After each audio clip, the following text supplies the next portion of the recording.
Yo everyone, what is going on? Welcome back to another video, and in today's video I'm actually going to be doing something a little bit different, and for the first time in quite a while. I don't really remember the last time I did this. I'm going to be doing a full day of eating for me, so instead of just showing you meal ideas, I'm going to be taking you through my calories, my macros, my meals, and a few other bits. So yeah, right now the time is 6:40. I am just sitting down to do some work. I have a can of Monster at the ready. Green wouldn't be my favorite, but there was very limited choice. I also have this little man on my lap, as you can see, and yeah, I usually hold out on my first meal until about 9:30 ish, so I'll catch you then.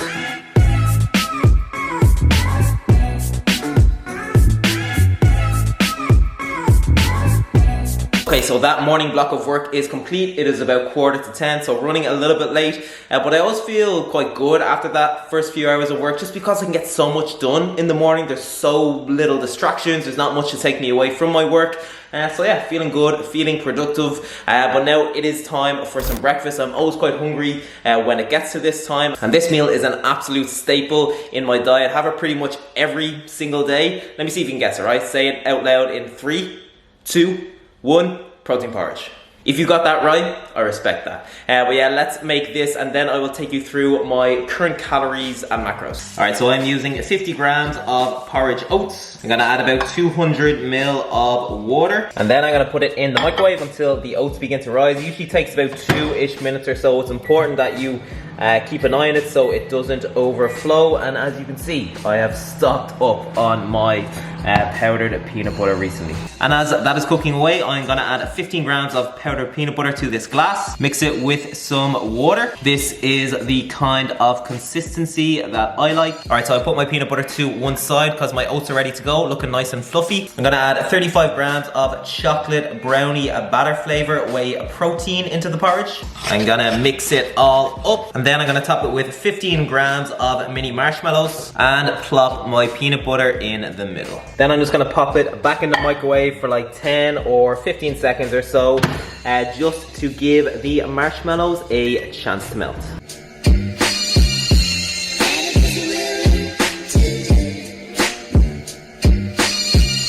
Tell me you have a sweet tooth without telling me you have a sweet tooth, because I definitely have the biggest sweet tooth ever. And I wouldn't usually have this standing up, just because I like to enjoy the experience. I like to sit down, I like to chill out, but for YouTube, I'll do it. Looks good.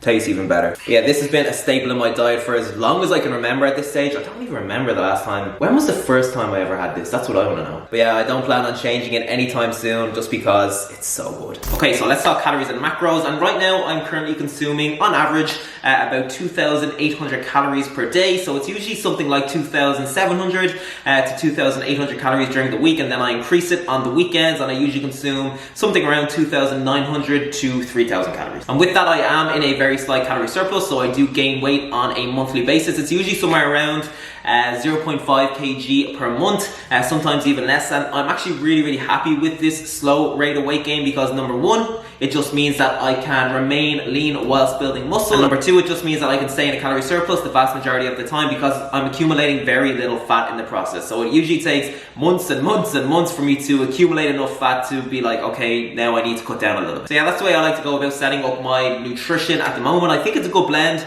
between what's optimal and what's enjoyable and what's sustainable for me, because personally, you know, I view tracking calories and macros much more than something that is just, you know, for helping you optimize muscle growth. Yes, that is a big reason as to why most people do it. It's partially the reason that I do it, but I do think, you know, if you do really nail down that perfect blend between what's optimal and what's flexible and what helps you progress but doesn't, you know, negatively impact your quality of life, it really helps enhance your life. And that is definitely, you know, the number one reason that I really enjoy doing it so much. But yeah, just as a little post-breakfast snack before I get back to work, I'm gonna have 300 grams, which is 2 packs of this strawberry banana and blueberry smoothie mix. You get these in little. So per 150 gram serving, there is 83 calories. calories, meaning there's 166 calories in this. And there's also almost 8 grams of fiber in this as well. So seeing as protein porridge isn't the most filling meal, you know, it's not the most voluminous, this is a nice way to keep me full until lunch. All right, it is lunchtime, baby. This is gonna be very quick, it's gonna be very easy. It's absolutely ideal if you don't really have a whole lot of time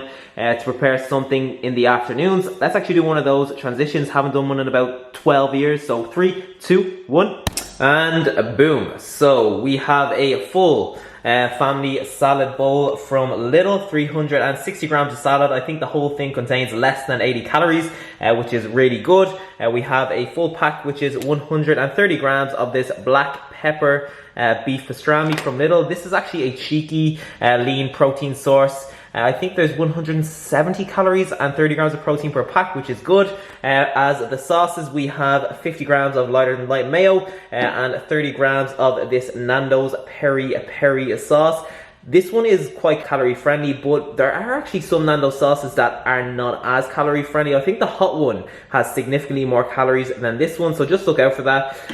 I have added 30 grams of these green jalapenos, and then as the seasoning I have some fajita seasoning, and of course the #1 ingredient of all time, smoked paprika. So all in all, 305 calories and 34 grams of protein. But if you are doing this, you need to make sure that the salad is nice and mixed, because although the top looks delicious, once you get past that top layer, it can get quite bland. So to prevent that from happening, I put the lid back on, throw it right out the window, and just have another bowl of protein porridge. No, I don't do that. I put the lid back on and then I give it a bit of a shake.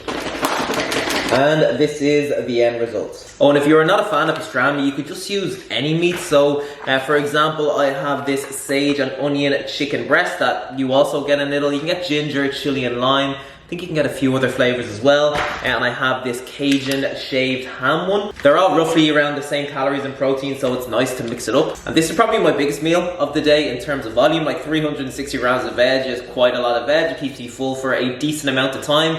And you'll kind of see that during the day, I mix it up between higher volume meals and foods and lower volume foods as well. So as a whole, you could probably say I am following a medium volume diet, if that's even a thing. And it actually makes sense to slightly scale the volume back when you are on higher calories, because even though I have absolutely no problem with getting the calories in, sometimes I feel like it isn't enough. It does just mean that when I do go to cut my calories, I know that I can increase the volume of a lot of my meals, to be honest, and that is going to make my calorie deficit a lot easier. So for example, my first meal of the day is protein porridge, and although it's absolutely delicious, it isn't that voluminous. So I know that if things got really tough in terms of hunger, or if calories got really low, I could sub out that meal and sub in something that is a lot more voluminous. Let's give it a quick taste before I eat in peace. For something that is so easy to prepare, this is honestly delicious. Like the mix between the Nando's peri sauce and the lighter than light mayonnaise is unreal. It's kind of like a Nando's peronaise, and that black pepper pastrami is really, really nice. It's so spicy, and when you add the jalapenos in as well, I'm a big fan of spice, so it's good. Alright, so as a little post-lunch snack, I'm gonna have a protein bar. I actually have a few here at my disposal. So I have Fulfill chocolate brownie, I have Fulfill chocolate caramel and cookie dough, and I have Fulfill chocolate caramel. I think I'll go with the chocolate caramel today. I actually posted a video on TikTok yesterday about how protein bars are only an okay source of protein. Let me actually play it now. Okay, so are protein bars a good source of protein? Bruno, what do you think? Let's find out. Alright, so the average protein bar contains about 200 calories and 20 grams of protein, and let's compare that to some other high protein foods. So in 200 calories worth of egg whites, there is 47 grams of protein. 200 calories worth of chicken, there's about 43 grams of protein. 200 calories worth of whey protein, there is about 40 grams of protein. 200 calories worth of tuna, there is 42 grams of protein. So all in all, protein bars are not a bad source of protein, but they're not great either, especially if you are trying to get enough protein in on a lower calorie diet. And honestly, people got so triggered by me just stating pure facts. Like the comment section was like, yeah, but you have to treat yourself. Yeah, but you have to do this. Yeah, but you have to do that. I was just like, what's going on here? I'm literally not saying don't eat protein bars. I'm eating one right now. I'm just offering some perspective on protein bars. TikTok is a weird place. But anyways, let's move on. Okay, so it is time for some dinner. I'm actually going to make a bit more of an effort because I have a bit more time on my hands.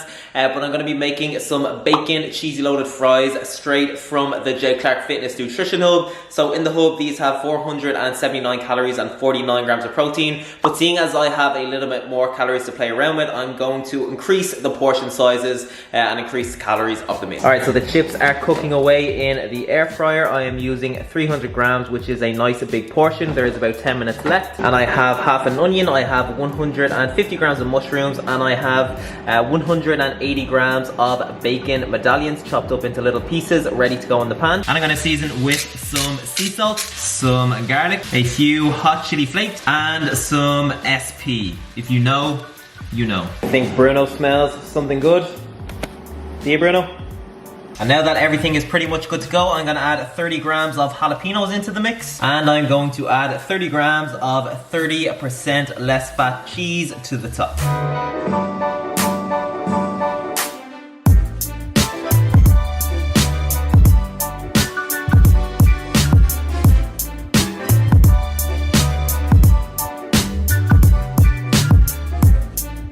Alright, so this is absolutely unreal. Puts a smile on my face. Definitely one of my favorite recipes from the hub. All right, let's give it a taste. Oh, good. And currently there is a 10% offer on the J. Clark Fitness Nutrition Hub if you use the code NUTRITION at the checkout. So if you want to get access to my personal calorie and macro calculator, so you can calculate your nutritional requirements based on your goals, so your calories, your protein, your carbs, your fats, your fiber, your water. If you want to get access to all of my recipes, so breakfast recipes, lunch, dinner, snack, desserts with a video demonstration for each one. If you want to be able to hold yourself accountable by tracking your progress in your account, then I will leave the link to the Nutrition Hub in the comment section below. It is genuinely one of the best investments that you can make in yourself to bring your nutrition to that next level. Okay, so as a little post-dinner snack, I always like to have something sweet after each of my main meals. But we have 200 grams of this Skier blueberry yogurt that you get from Lidl. And we also have 150 grams of mixed berries and cherries. Sometimes I add a little bit of like 0-calorie maple syrup. I have chocolate flavor here. I'm actually not sure if I will or not because it's tasty enough on its own. But yeah, I am gonna go enjoy this. So I will see you at my final meal. All right, so it is just about time for my final meal of the day. Bruno, you gonna say hello this week? Or are you still just not arsed with YouTube? Not arsed? Still not arsed. So as a lot of you might know, I like to save a decent chunk of calories for the evening time. So first up on the list is a big bowl of porridge, and you might have noticed that I'm using the brand Perform now. So with my porridge meal this morning, I had the chocolate batter brownie one, and with this meal to keep things interesting, I am having the cinnamon donut flavor, which is also absolutely banging. So all in all in this meal, there is 60 grams of porridge oats, there is 35 grams of the cinnamon donut flavor whey protein, there is 15 grams of marshmallows, and there is 2 squares, which is 20 grams of dark chocolate on top to get those fats up. All right, so final bit of food of the day is 80 grams of microwave popcorn. This is the one that I am having. I actually like this one because it comes in 80 gram packs. Usually they're like 90 or 100 grams. I find that 80 grams is nice. Yeah, so there's only 318 calories, which is pretty decent for such a big bowl of popcorn. Like, it's quite voluminous and it's butter flavor as well, which is good. And if you have a sweet tooth like myself, you can get some low calorie sweetener, and don't use too much because you really don't need to, but just, you know, lightly sprinkle the top like so and give it a little shake. So it's not just butter popcorn now, it's sweet buttery popcorn. Alright, so total calories and macros, 2,708 calories, 211 grams of protein, which is pretty much what I average on a daily basis, give or take a few grams. And then in terms of carbs and fats, they're always quite flexible from day to day. I don't really pay too much attention to them, it just depends on what I'm eating that day. But today I got 299 grams of carbs and 76 grams of fat. So yeah, I'm gonna wrap the video up there, people. I hope you enjoyed it. I hope you enjoyed the little insight into what I actually eat in a day and my actual calories and macros, because I do get questions about it quite a lot. And if you did enjoy the video, please make sure you take 2.5 seconds out of your day to give it a thumbs up. Every single thumbs up goes a long way. So honestly, if you could do that, it really would mean a lot. And if you have not subscribed to my channel, then I would really appreciate it if you did that as well. So yeah, thank you so much for watching. I hope you are all keeping well, and I will see you next week.